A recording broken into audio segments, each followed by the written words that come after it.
এ বান্দা তোকে এমন কোন জিনিস আকৃষ্ট করে ফেললো, দুনিয়ার এমন কোন জিনিস তোকে পাইলো যেই জিনিসটা পাওয়ার পর আমি কারিম রব থেকে তুই দূরে সইরা গেলি। আল্লাহ তাআলা ডাকতে থাকে। বান্দা যখন গুনাহ করে আল্লাহ তাআলা মুমিন বান্দাদেরকে বারবার ডাক দেয়, এই বান্দা তুই যার জন্য পাগল হইছ ওই মানুষ তোর হাত বানায় নাই, ওই মানুষ তোর পা বানায় নাই, আয় আমার দিকে ফিরে আয়। এই জন্য মুরব্বী বাবাজিরা, যুবক ভাইয়েরা, গুনাহ করা যাবে না। গুনাহ করব আর গুনাহ করার পর অনুতপ্ত হয়ে তওবা করব কার কাছে? যে বান্দা গুনাহ করবে, গুনাহ করার পর নিজের জুলুমের প্রতি অনুতপ্ত হয়ে আল্লাহ তাআলার কাছে তওবা করবে, আল্লাহ তাআলা তাকে মাফ করে দিবেন। শুধু মাফই করবেন, আল্লাহ তাআলা তার উপর রহমতের বৃষ্টি বর্ষণ করবেন। ঘোষণাকার ফাকুলতু আস্তাগফিরু রাব্বাকুম ইন্নাহু কানা গফফারা। কারণ আল্লাহ তাআলা তো গফফার। আমরা আল্লাহ তাআলার দুর্বল বান্দা। আল্লাহ তাআলা আপনাকে আমাকে দুর্বল করে বানাইছেন। গুনাহ করার পর বান্দা বান্দি যখন আল্লাহ তাআলার কাছে তওবা করে, আল্লাহ তাআলা ওই বান্দাকে মাফ করে দেয়। সুবহানাল্লাহ। আল্লাহর হাবিব পয়গম্বরে আরবি সাল্লাল্লাহু আলাইহি ওয়াসাল্লাম বয়ান করতেছেন, ডাক দিয়ে বলতেছেন, আমি আজকে সবাইকে বয়ান করব না, একজনকে বয়ান করব যে আমার বয়ানটা মাইনা চলবে, আমার আনেওয়ালা উম্মতদের মাঝে বিতরণ কইরা দিবে। মজলিসের মধ্যে হযরত আবু হুরায়রা রাদিয়াল্লাহু তাআলা আনহু বসা, দাঁড়ায় গেলেন, বললেন, লাব্বাইকা ইয়া রাসূলুল্লাহ,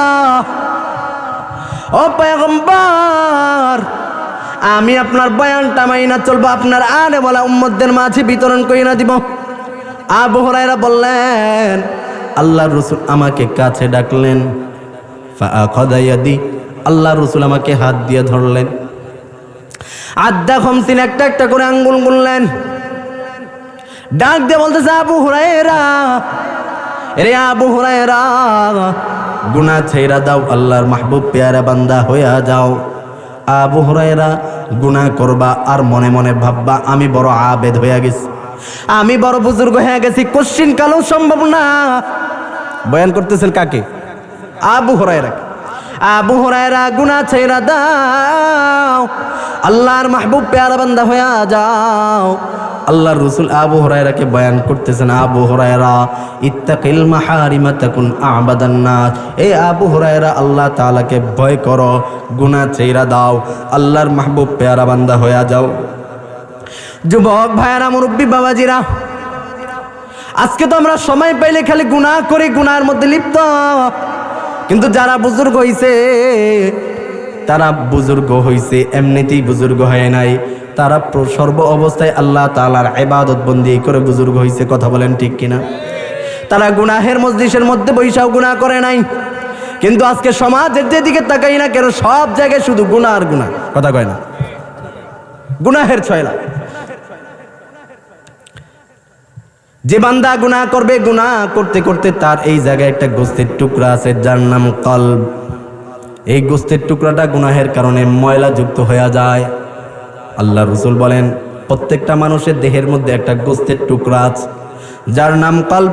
আল্লাহর রাসূল হাদিস শরীফের মধ্যে বলেন, ক্বালান নবী সাল্লাল্লাহু আলাইহি ওয়াসাল্লাম, আলা ইন্না ফিল জাসাদি লামুদগা ইযা সালাহাত সালাহাল জাসাদু কুল্লু ওয়া ইযা ফাসাদাত ফাসাদাল জাসাদু কুল্লু আলা ওয়া হিয়াল কলব। প্রত্যেকটা মানুষের দেহের মধ্যে একটা গোস্তের টুকরা আছে যার নাম কলব। এই কলব নামক গোস্তের টুকরাটা যার ভালো, ওই মানুষটা ভালো। এই গোস্তের টুকরাটা যার খারাপ, ওই মানুষটা খারাপ। বাহ্যিক দৃষ্টিতে একটা লোক খুব সুন্দর, তাকে দেখতে শুনতে ভালো লাগে, কিন্তু ভিতর ভিতর গুনাহ করে। আসলে ওর এই দেখতে ভালো লাগলো, আসলে ভালো মানুষ না। আর একটা মানুষ কালো, কুৎসিত, কিন্তু গুনাহ করে না, ইবাদত করে একজনের। তিনি কে? ওই মানুষটা যেমনই হোক না কেন, তার দাম আল্লাহর কাছে অনেক বেশি। দেখেন বেলাল, হযরত বেলাল খুব সুন্দর ছিল, তাই না? কি ছিল? কালো। কালো হইল, তার এই জায়গাটা ছিল খুব ভালো, যার কারণে আল্লাহ তাআলার কাছে তার দাম অনেক বেশি। উত্তপ্ত মরুভূমির মধ্যে তার শোয়া কত না নির্যাতন করলো, শুধু বলেছে কি আহাদ আহাদ, একজনের উপর স্বীকারোক্তি দিয়েছে।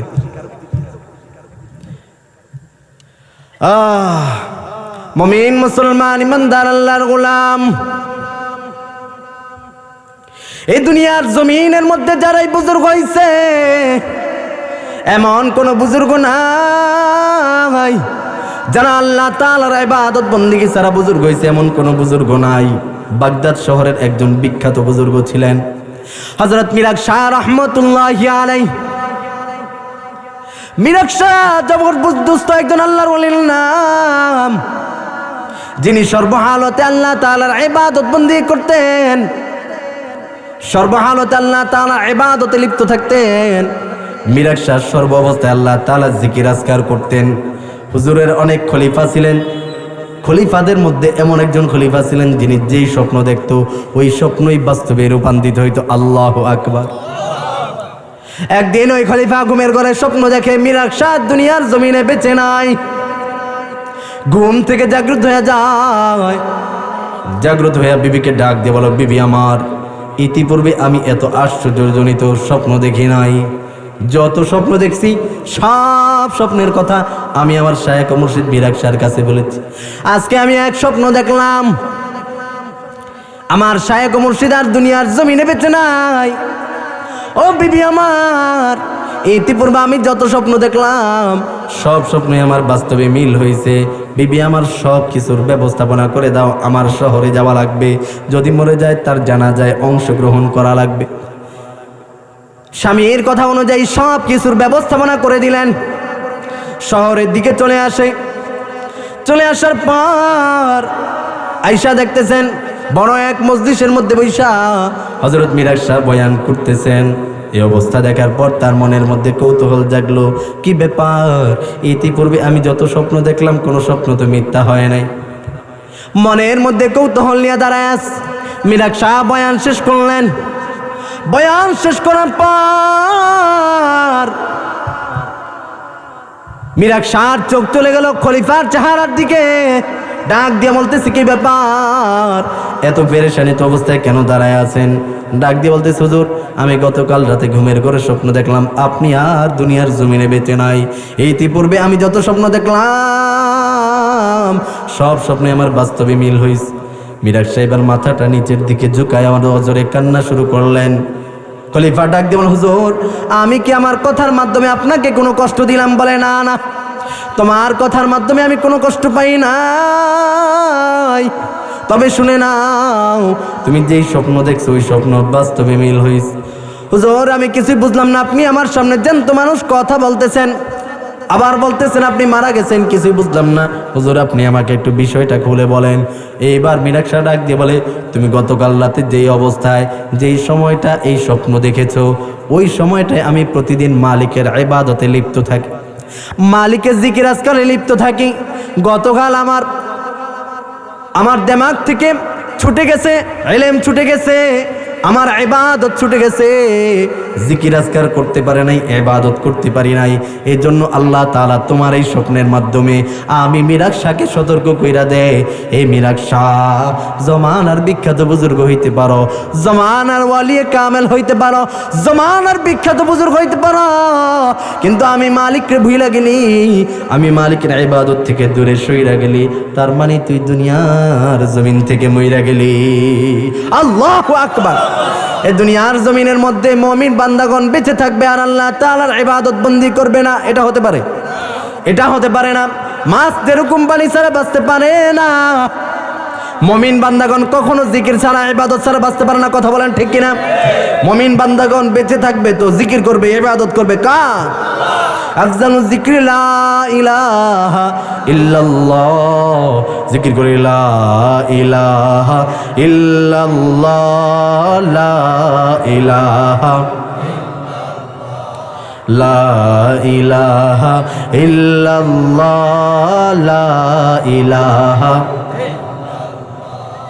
লা ইলাহা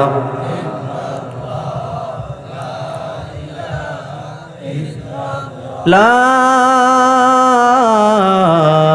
ইলাহা ইল্লাল্লাহু মুহাম্মাদুর রাসূলুল্লাহ। যে বান্দা আল্লাহ তাআলার জিকির করবে, ইবাদত বন্দেগী বেশি বেশি করবে, কাল কিয়ামতের দিন সে হাসতে হাসতে আল্লাহ তাআলার বানানোর জান্নাতে চলে যাবে। সুবহানাল্লাহ। আল্লাহ তাআলা বলে, বান্দা আমি তোর জন্য এত সুন্দর করে জান্নাত বানাইলাম, বান্দা তুই ইবাদত বন্দেগী করবি, তুই আমাকে রাজি খুশি করবি, আমি আল্লাহ তোকে জান্নাত পুরস্কার দিয়ে দিব। সুবহানাল্লাহ। এই জন্য সর্বহালতে ইবাদত বন্দেগী করব কার? জিকির আজকার করব কার? কিন্তু সমাজের মধ্যে কিছু লোক আছে আল্লাহ তাআলার জিকির আজকার করতে চায় না, ইবাদত বন্দেগী করতে চায় না, এমন কিছু মানুষ আছে না নাই? এরা দেখবেন আবার ইবাদত বন্দেগী করবে না ঠিক, জিকির আজকার করবে না ঠিক, কিন্তু খাজা বাবা ল্যাংটা বাবার নামে জিকির করে, আছে না নাই? এই খাজা বাবা ল্যাংটা বাবার নামে জিকির করে না, এই এলাকা নেই, আমার বাড়ি চাঁদপুরে আছে, এলাকা আছে, আমগো এলাকায় আছে একটা ল্যাংটার মাজার, নাম শুনছেন? ল্যাংটার মাজার নাম শুনেন? আচ্ছা বলেন তো দেখি, কোন ল্যাংটা মানুষ কখনো পীর হইতে পারে, বুজুর্গ হইতে পারে? এই ল্যাংটা মানুষের নামে জিকির করে, খাজা বাবার নামে জিকির করে, ল্যাংটা বাবার নামে জিকির করে। আচ্ছা বলেন তো দেখি, ল্যাংটা বাবা, খাজা বাবা, এই বাবা বাবার নামে জিকির করলে জান্নাত পাওয়ার কোনো নিশ্চয়তা আছে? আছে? জিকির করতে হবে কার? আল্লাহ তাআলা বলেছেন, ফাযকুরুনি আযকুরুকুম, বান্দা তুমি আমার জিকির করো, আমি আল্লাহ তোমার জিকির করব। কিন্তু দেখেন আল্লাহ তাআলার জিকির বাদ দিয়া তারা গায়রুল্লাহর জিকির করলো, খাজা বাবা ল্যাংটা বাবার নামে জিকির করলো, শিরিক করলো কার সাথে? জোরে বলেন না, কার নামে, কার সাথে শিরিক করলো? আল্লাহ তাআলা বলছেন, ইন্নাল্লাহা লা ইয়াগফিরু আইয়ুশরাকা বিহি ওয়া ইয়াগফিরু মা দুনা যালিকা লিমান ইয়াশা। আল্লাহ তাআলা বলছেন, বান্দা তুমি আমার সাথে কাউকে শরীক করো না। কিন্তু এরা আল্লাহ তাআলার জিকির বাদ দিয়া গায়রুল্লাহর সাথে, গায়রুল্লাহর ইবাদত বন্দেগী করলো, গায়রুল্লাহর জিকির করলো, শিরিক করলো সরাসরি কার সাথে? আহা, একটা গজল মনে পড়ছে, বলবো? দেখবেন যারা জিকির করে খাজা বাবা ল্যাংটা বাবার নামে, ওরা সময় পাইলেই দেখবেন আবার ডলাডলি শুরু করে। দেখেন না ডলাডলি, বুঝেন তো? এটা গিয়ে কইরা আবার হুক্কা টানে, গাঞ্জা খায়, নামাজ রোজা তো নাই। জিজ্ঞেস করি, কিরে নামাজ পড়লি না? আরে আমি এমন এক পীরের মুরিদ হইছি যেই পীরের মুরিদ হইলে নামাজ রোজা লাগে না। কেন নামাজ রোজা লাগে না? কারণ নামাজ পড়মু কই, শয়তান পুরা, ইবলিস শয়তান পুরা পৃথিবীর মধ্যে সিজদা দিয়া নাপাক কইরা ফেলাইছে, আমি কোন জায়গায় সিজদা করমু? নাউজুবিল্লাহ বলবেন না? আরেক ভণ্ড তো বইলেই ফেলাইছে, কালেমা কালাম বাই নামাজ রোজার দরকার নাই। শুনেন না আপনারা? নাউজুবিল্লাহ বাড়িতে যায় কই, আহা, কালেমা কালাম বাই নামাজ রোজার দরকার নাই। আচ্ছা এই সমস্ত কথা বললে ঈমান থাকবে? এই কথা জোরে কয়েন, ঈমান থাকবে? নাউজুবিল্লাহ, নাউজুবিল্লাহ বলেন না, নাউজুবিল্লাহ। এই সমস্ত কথা বলে মানুষকে ধোঁকা দিচ্ছে একদল কিছু বকলম মূর্খ মানুষ। কথা বলেন ঠিক কিনা? খাজার নামে মাজার করে দেখায় যারা খাজার শান, খাজার নামে, সামনে চলো, সামনে চলো, খাজার নামে মাজার করে দেখায় যারা খাজার শান, দিনে করে ভণ্ডামি আর রাত্রে মারে গাজায় টান। বলবো সমস্যা আছে? হক কথা বলতে সমস্যা আছে? খাজারের নামে মাজার করে দেখায় যারা খাজার শান, খাজারের নামে বাজার করে দেখায় যারা খাজার শান, দিনে করে ভণ্ডামি আর রাত্রে মারে গাজায় টান, দিনে করে ভণ্ডামি আর রাত্রে মারে গাজায় টান। ঠিকঠাক হইলে একটু ঠিকঠাক বললেন। দাড়ি টুপি নাই যে তাহার আছে শুধু চুল, সুন্নতের খবর নাই সে আশেকে রাসূল। কথা বলেন ঠিক কিনা? দাড়ি টুপি নাই যে তাহার আছে শুধু চুল, সুন্নতের খবর নাই সে আশেকে রাসূল। মাজারের সানা বেলা চলে ওই নারীর মেলা, মাজারের সানা বেলা চলে ওই নারীর মেলা, দেখলে যায় না চেনা মানুষ নাকি হনুমান, দিনে করে ভণ্ডামি আর রাত্রে মারে গাজায় টান, দিনে করে ভণ্ডামি আর রাত্রে মারে গাজায় টান। নামাজ রোজার ধার ধারে না, পর্দা সে তো নাই, মুরিদের আছে যে তারা হবে ঈমান হারা, আমল সব ধ্বংস হবে, থাকবে না তাদের ঈমান, দিনে করে ভণ্ডামি আর রাত্রে মারে গাজায় টান, দিনে করে ভণ্ডামি আর রাত্রে মারে গাজায় টান। ল্যাংটা বাবার মতো কত ভণ্ড বাবা আছে, দুর্গন্ধে যায় না থাকা গেলে তাদের কাছে। কথা কয় না, দুর্গন্ধে কাছেও যাওয়া যায় না, গোসল তো করেই না, নামাজ পড়ে না, সতর ঢাকা ফরজ ছিল, ফরজ ঢাকাও নাই, কিন্তু কিছু লোক যায় তার কাছে সন্তান চায়, তার কাছে আকুতি মিনতি করে বলে আহা শিরিক করলো কার সাথে? এই জোরে বলেন কার সাথে? কষ্ট পাইতেছেন আপনারা? আরে ভাই, আপনার আমার আশপাশে এমনও কিছু ভণ্ড আছে, বইলা ফেলায় বেটা কোন পীরের মুরিদ হইছো, আমগো পীরের দরবারে আসো, নামাজ রোজা লাগবে না, বলে কি বলেন? আপনারা শুনেন নাই? নেটের মধ্যে দেখবেন অনেক এরকম ইসলামের এক একজন এক এক দিক থেকে এমনভাবে ইসলামকে নতুন করে আপনার আমার সামনে নিয়ে আসতেছে, নিজের সামনে এমন করে ফুটাইতেছে, নাউজুবিল্লাহ, ঈমান ধরে রাখা অসম্ভব হয়ে যায়। একদিকে হিজবুত তাওহীদ, অন্যদিকে কাদিয়ানি মাজার, অভাব নাই। কথা বলেন ঠিক কিনা? এমন কিছু লোক আছে তারা তো আল্লাহর রাসূলকে শ্রেষ্ঠ নবী বলে মানতেই চায় না। আমি আর আপনি যদি সোচ্চার না হই, যদি রুখে না দাঁড়াই, আল্লাহর নবীর সামনে আমরা কি বইলা জবাব দিব, কি বইলা দাঁড়াবো? আল্লাহ রসুলের কাছে তো সাফায়াত পাওয়ার আশায় সবাই আছি, কিন্তু নবীর প্রেমের দূরত্ব ঠিকমতো পড়তে পারি না। নবীর প্রেমের আশিক কিভাবে বহির প্রকাশ করতে হয়, নবীর সুন্নাহ মোতাবেক চলা, সেইভাবে চলি না। বিভ্রান্তিকর যেই সমস্ত মানুষ আছে তাদের পথে আমরা দৌড়াইতেছি। আল্লাহ তাআলা দিনের সহি বুঝদান করে সকলে পড়ি আমিন। আমার কষ্ট লাগে, দুঃখ লাগে, আর যেই পীরের কাছে মরিদ হইছে ওই পীর তো হোয়াটসঅ্যাপ করে পানি লয় না। একটা গজল, আরেকটা গজল মনে পড়ছে, বলবো? দয়াল বাবা ভণ্ড বাবা লাগে আমার ডর, ফেরেশতারা গুর্জ মারবে কবরের ভিতর। কথা বলেন ঠিক কিনা?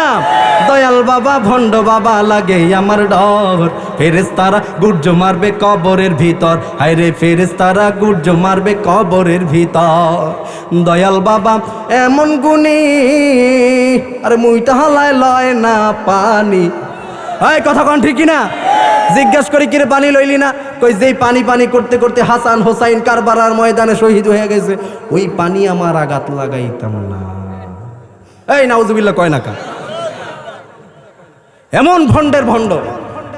আরে দয়াল বাবা এমন গুণী, আরে মুই তাহালায় লয় না পানি, খালি করে টানা টানি পর্দার ভিতর।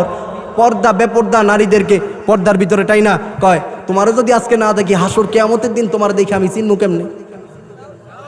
বেপর্দা ভাবে তারা জশ্নে জুলুস করে, উরুস মোবারক করে। এমন ভণ্ড আমাদের সমাজে আছে না নাই? জোরে বলেন ঠিক কিনা? অহরহর আছে।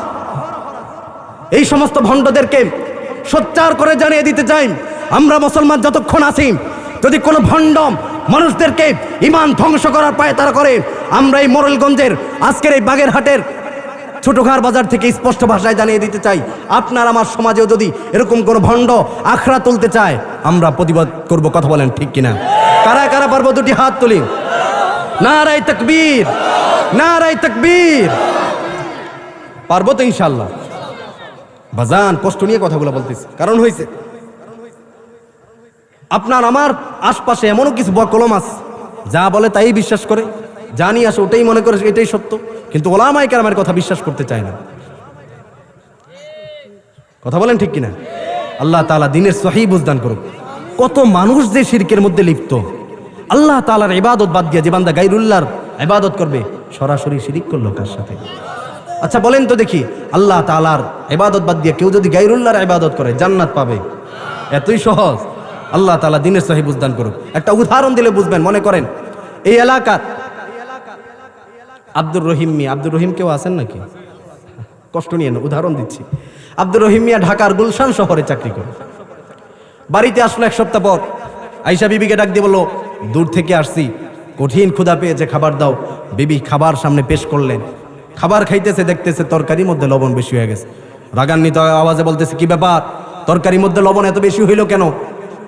বিবি কাঁপা কাঁপা কণ্ঠে বলে, বাচ্চা কান্নাকাটি করতেছিল, তার কান্না বন্ধ করার জন্য চুলার পাড় থেকে দৌড়ি আইসা কান্না বন্ধ করছে, আবার চুলার পাড়ে গিয়ে আরেকটু লবণ দিয়ে ফেলছে। আগে যে দিছিলাম মনে ছিল না।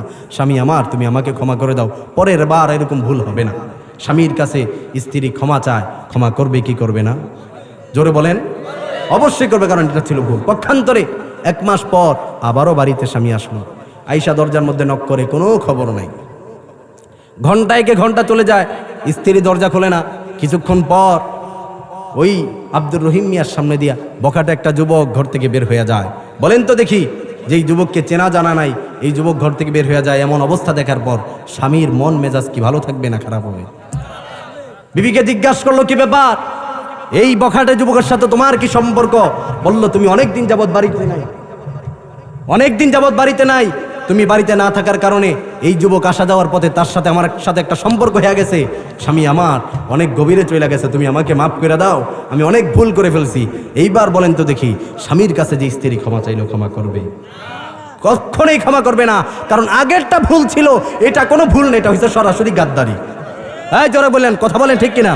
এটা হয়েছে গাদ্দারি। আল্লাহ তাআলা বলেন, ইবাদত আমি আল্লাহর, নামাজ আমি আল্লাহর, জিকির আমি আল্লাহর। আমি আল্লাহ, আমার জায়গায় যদি কেউ গায়রুল্লাহর ইবাদত করে, গায়রুল্লাহর জিকির করে, খাজা বাবার ল্যাংটা বাবার নামে জিকির করে, আমি আল্লাহ এটা কখনো বরদাস্ত করি না, এটা আমার সাথে হবে গাদ্দারি। আমি আল্লাহ শিরকের গুনাহ কখনো ক্ষমা করব না।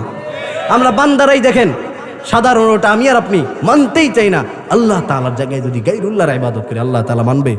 আল্লাহ তাআলা এটাই বলেছেন, ইন্নাল্লাহা লা ইয়াগফিরু আইয়ুশরাকা বিহি ওয়া ইয়াগফিরু মা দুনা যালিকা লিমান ইয়াশা। এজন্য শিরক করা যাবে না। আল্লাহ তাআলা ইচ্ছা করলে সব গুনাহ মাফ করে দিবে, শিরকের গুনাহ আল্লাহ তাআলা কখনোই ক্ষমা করবে না। কষ্ট পাইছেন? তিতা হইল এই কথাগুলো বলতে হবে, কারণ আমাদের কলব মরে গেছে, কলব দুর্গন্ধ হয়ে গেছে। কি আমল করতেছি আমি নিজেও জানি না। আল্লাহ তাআলা দিনের সহি বুঝদান। মুমিন মুসলমান ইমানদার আল্লাহর গোলাম, আল্লাহর হাবিব পয়গম্বর আরবি সাল্লাল্লাহু আলাইহি ওয়াসাল্লাম হযরত আবু হুরায়রা রাদিয়াল্লাহু তাআলা আনহুকে বললেন, আবু হুরায়রা ইত্তাকিল মাহারিমা তাকুন আবাদান নাস। আবু হুরায়রা, গুনাহ ছাইরা দাও, আল্লাহর মাহবুব পেয়ারা বান্দা হয়ে যাও। যুবক ভাইরা, মুরব্বী বাবাজিরা, হায়াতের জিন্দেগি ভর কত গুনাহ করলাম, গুনাহের জন্য হাত না পাক, গুনাহের জন্য পা না পাক, অঙ্গ প্রত্যঙ্গ না পাক করে ফেলেছি। এই গুনাহের জন্য যদি আল্লাহ তাআলার কাঠগড়ায় দাঁড় করানো হয়, আল্লাহ তাআলার কাছে জবাব দেওয়ার কোনো উপায় থাকবে না। মুরব্বী বাবাজিরা, যুবক ভাইয়ের জন্য আল্লাহ তাআলার কাছে তওবা করাম। আল্লাহ তাআলা বলেছেন, যে বান্দা আমার কাছে খাঁটি দিলে তওবা করবে। কি দিলে তওবা করবে? খাঁটি দিলে যে বান্দা আমার কাছে তওবা করবে, আমি আল্লাহ তাকে মাফ করে দিব। আল্লাহু আকবার। মুরব্বী বাবাজিরা, যুবক ভাইরা, এই জন্য আল্লাহ তাআলার কাছে তওবা করব। আমরা তো মনে করেছি এত বছর গুনাহ করেছি, গুনাহ করতে করতে, পাপাচার করতে করতে আমার সব গুনাহে জর্জরিত, আল্লাহ তাআলা কি মাফ করবে কিনা? আপনার জন্যই বয়ানটা। বনি ইসরাইলের জামানায় এক গোত্রের মধ্যে বৃষ্টি নাই, লোকেরা পানি পানি করতে করতে কাতরাইতেছে। অনেক লোক জমিনে গড়াইয়া জমিনের মধ্যে মারা যায়, জমিনের মধ্যে ফসলাদি জন্মায় না। বৃষ্টি নাই, অনাবৃষ্টির কারণে জমিনের মধ্যে ফসলাদি জন্মায় না। কি করা যায়? লোকেরা পরামর্শ করলো, কি করা যায়? পয়গম্বর মূসার কাছে যাব। পয়গম্বর মূসার কাছে গিয়ে বলবো, আল্লাহ তাআলার কাছে যাতে একটু দোয়া করে আল্লাহ তাআলা যাতে রহমতের বৃষ্টি দেয়। পয়গম্বর মূসার কাছে এলাকাবাসী সবাই মিলে চলে যায়। ও পয়গম্বর মূসা, জমিনের মধ্যে বৃষ্টি নাই, লোকেরা পানি পানি করতে করতে মারা যায়, জমিনের মধ্যে ফসলাদি জন্মায় না। পয়গম্বর, আপনি একটু আল্লাহ তাআলার কাছে দোয়া করেন, আল্লাহ তাআলা যাতে বৃষ্টি দেয়, অনাবৃষ্টির কারণে মানুষ মারা যাচ্ছে। পয়গম্বর মূসা জানায়া দেয়, হে লোক সকল শুনে নাও, অমুক দিন অমুক মজলিসের মধ্যে সবাই মিলে জমায়েত হইবা, আমরা আল্লাহ তাআলার কাছে দোয়া করব। সবাই মিলার সিদ্ধান্ত ক্রমে জমায়েত হইলেন। এইবার সালাতুল ইস্তিসকার নামাজ আদায় করলেন। সালাতুল ইস্তিসকার নামাজ এমন একটি নামাজ, কোন বান্দা যখন আল্লাহ তাআলার কাছে সালাতুল ইস্তিসকার নামাজ পড়ে আল্লাহ তাআলার কাছে দোয়া করে, দোয়া করতে দেরি আল্লাহ তাআলা আরশ থেকে রহমতের বৃষ্টি দিতে দেরি করবে না। সুবহানাল্লাহ। মুমিন মুসলমান ইমানদার আল্লাহর গোলাম, সালাতুল ইস্তিসকার নামাজ আদায় করলেন। আল্লাহ তাআলার কাছে হাত তুলে দেয় পয়গম্বর মূসা, ডাক দিয়ে বলে, আল্লাহ, জমিনের মধ্যে বৃষ্টি নাই, বৃষ্টি নাই, পানি পানি করতে করতে লোকেরা মারা যায়। আয় আল্লাহ, লোকেরা পাপাচার করেছে, পাপাচারের কারণে আপনি রাগান্বিত হয়েছে। ও দয়ার মালিক আল্লাহ, আর গুনাহ করব না। আল্লাহ আপনি একটু বৃষ্টি দেন, রহমতের বৃষ্টি দেন। আল্লাহ তাআলা পয়গম্বর মূসাকে জানায় দেয়, ও পয়গম্বর মূসা, তোমার এই মজলিসের মধ্যে এমন একজন পাপিষ্ঠ আছে যে হায়াতের জিন্দেগি ভর গুনাহ করেছে। এমন কোন গুনাহ নাই বান্দা করে নাই, গুনাহ করতে করতে সীমা লঙ্ঘন করে ফেলেছে, তার এই গুনাহের কারণে আমি বৃষ্টি দিব না। এই মজলিস থেকে যদি ওই পাপিষ্ঠ উঠে না যায় আমি বৃষ্টি দিব না। পয়গম্বর মূসা মুনাজাত ছাড়িয়ে এবার মিম্বারের মধ্যে দাঁড়ায় যায়, দাঁড়ায় বলে, এমন কে আছো যে হায়াতের জিন্দেগি ভর গুনাহ করেছো? তোমার এই গুনার কারণে আল্লাহ তাআলা রাগান্বিত। উঠে যাও, উঠে যাও। আল্লাহ তাআলা তুমি যদি না উঠে যাও আল্লাহ তাআলা বৃষ্টি দিবে না। যখন এই কথা বললেন, পাপাচার যে পাপিষ্ঠ, যে পাপাচার করেছে, যে গুনাহের মধ্যে নিমজ্জিত ছিল, সে বলতেছে, হায় রে, এতদিন গুনাহ করেছি কেউ জানে নাই, গুনাহ করেছি আমার মা জানে নাই, গুনাহ করেছি আমার বাবা জানে নাই, গুনাহ করেছি আমার ভাই জানে নাই, গুনাহ করেছি আমার প্রতিবেশী জানে নাই, গুনাহ ভিতরে ভিতরে করেছি। আজকে এমন এক ময়দানের মধ্যে পড়ে গেলাম, এই ময়দান থেকে যদি উঠে যাই, লোকেরা আমাকে এতদিন সম্মান দিত, লোকেরা আমাকে হাজী সাহেব বইলা ডাকতো, আমাকে চেয়ারম্যান সাহেব বলতো, আমাকে বক্তা বলতো। এখন যদি আমি উঠে যাই মানুষ আমাকে সি করবে। হায় রে, এই মানুষটারে এতদিন সম্মান দিতাম, এত সম্মান দিতাম, এই লোকটা বুঝি ভিতরে ভিতরে এত পাপ করেছে।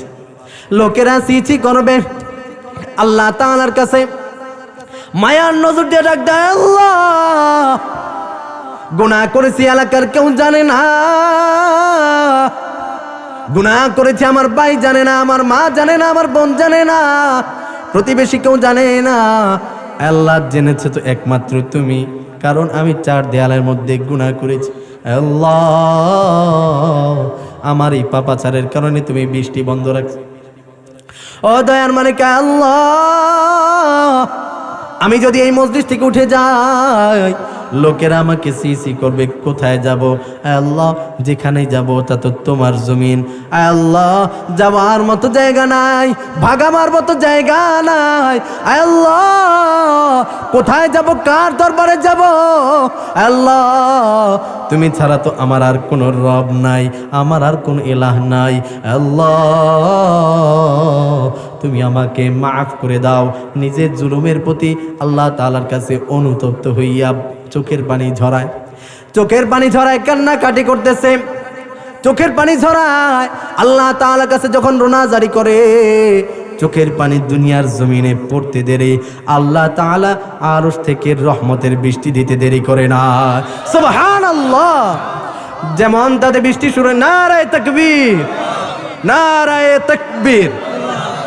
সাইফুল ইসলাম সাহেবের আগমন। বড় বক্তা চলে আসছে, এই বক্তারা এইখানে বয়ান করা যাবে। মুমিন মুসলমান ইমানদার আল্লাহর গোলাম, আল্লাহ তাআলা আরশ থেকে রহমতের বৃষ্টি বর্ষণ করলেন। পয়গম্বর মূসা আল্লাহ তাআলাকে ডাক দিলেন, আল্লাহ আপনি তো বললেন বৃষ্টি দিবেন না, আবার বৃষ্টি দিলেন, আপনার কারিশমা বুঝলাম না। আল্লাহ তাআলা ডাক দিয়া জানায় দেয়, হে পয়গম্বর মূসা, যে ব্যক্তি পাপাচার করেছে সে আমার কাছে এমনই ভাবে রোনা জারি করেছে, আমি আল্লাহ তাকে মাফ করে আসমান থেকে রহমতের বৃষ্টি দিলাম। আল্লাহু আকবার। এজন্য মুরব্বী বাবাজিরা, যুবক ভাইয়ারা, হায়াতের জিন্দেগি ভর কত গুনাহ করেছি, গুনাহের কারণে হাত না পাক পা না পাক, আজকে থেকে পনার প্রতিজ্ঞা করব, আর গুনাহ করব না, পারবো না। কারা কারা পারবো? দুটি হাত তুলি। নারায়ে তাকবীর। আল্লাহ তুমি তোমার বান্দাদেরকে কবুল করে নাও। আল্লাহ নিয়ত করেছে আর গুনাহ করবে না, আল্লাহ তুমি কবুল আর মঞ্জুর করে নাও। তোমার মাহবুব পেয়ারা বান্দাদের খাতায় নাম লিপিবদ্ধ করে দাও।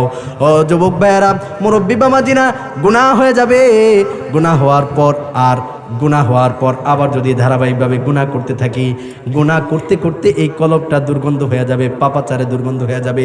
এই দুর্গন্ধ কলব নিয়ে যদি আল্লাহ তাআলার কাছে যাই, কাল কিয়ামতের দিন আমরা জাহান্নাম ছাড়া কোনো উপায় থাকবে না। এজন্য গুনাহ হবে, আল্লাহ তাআলার কাছে খাঁটি দিলে তওবা করব। খাঁটি দিলে কেমন তওবা? যেই গুনাহটা হয়েছে নিয়ত করবে এই গুনাহ আমার দ্বারা আর হবে না। পারবো না ইনশাল্লাহ? এরকম পাক্কা নিয়ত, সাচ্চা নিয়ত যদি করতে পারি, আল্লাহ তাআলা মাফ করে দিবেন। আজকে থেকে বলার প্রতিজ্ঞা হবে, ছোট থেকে ছোট আমল হোক ছাড়বো না, ছোট থেকে ছোট গুনাহ হোক করব না। পারবো তো ইনশাল্লাহ? কি হবে? ছোট গুনাহ হোক করব না, ছোট আমল হোক ছাড়বো, পারবো তো ইনশাল্লাহ? আমলের জন্য এই মাহফিল দেওয়া। এই যে সামনে আসতেছে 19, 20, 21 চরমনার ময়দানে, গুনাহের মজলিস না নেকির মজলিস? যাবেন তো? ওখানে গেলে দেখবেন জিকির করতে করতে কলব পরিষ্কার হবে, নিজের মধ্যে আমলের চিন্তা জারি হবে, ভালো লাগবে। কথা বলেন ঠিক কিনা? বন্ধ মাজার পূজারিতে যাবেন না, যাবেন আল্লাহ ওয়ালাদের দরবারে। আল্লাহ ওয়ালাদের দরবারে গেলে কি হবে? এই কলব জিন্দা হবে। কলব জিন্দা হইলে সব জায়গায় শান্তি। অনেক লোক আইসা বলে, হুজুর নামাজ পড়ি শান্তি তো পাই না। না পাওয়ার পিছনে অনেকগুলো কারণ, উল্লেখযোগ্য কারণ 2টা। 1 নাম্বার কারণ, আমাদের দিল মইরা গেছে, কলব মইরা গেছে। কলব মইরা যাওয়ার কারণে ইমানের মধ্যে স্বাদ পাই না, নামাজ পড়ি ঠিক নামাজের মধ্যে মজা পাই না, হ্যাঁ জিকির করি না, যার কারণে এই কলব মইরা গেছে। এই জন্য জিকির বেশি বেশি পরিমাণে করতে হবে। জিকিরের জরব লাগাইতে লাগাইতে এই কলবটা পরিচ্ছন্ন হইলে দেখবেন সব কিছুতে শুধু মজা আর মজা। আরেক কারণে মজা লাগে না, ইমানের স্বাদ পায় না, নামাজের মজা পায় না। 2 নাম্বার কারণ হইল, যার কামাই রুজিতে হারাম থাকবে সে নামাজ পড়বে ঠিক, নামাজের মজা পাবে না, সব কিছুতে শুধু খারাপ লাগবে। এজন্য হারাম থেকে হারাম পরিত্যাগ কইরা হালাল পথে উপার্জন করতে হবে। পারবো তো ইনশাআল্লাহ? যা কিছু বললাম, আল্লাহ তাআলা আপনাকে আমাকে মেনে বুঝে আমল করার মতো তৌফিক দান করুক।